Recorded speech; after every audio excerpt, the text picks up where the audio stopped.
पिट स्याथ्यो पनि हारे क्या पिट स्याथ्यो पनि हारे क्या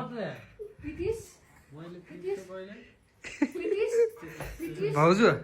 हो कि न अरे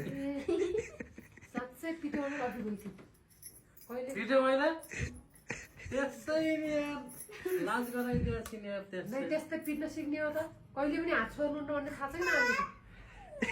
के भयो भने त्यो पिर मान्यो फेरि सानो यहाँ पिट्यो साँच्चै हो त पिटा निस्किन क्या हात छोड्ने बानी कहिले पनि गर्नु न छोरा है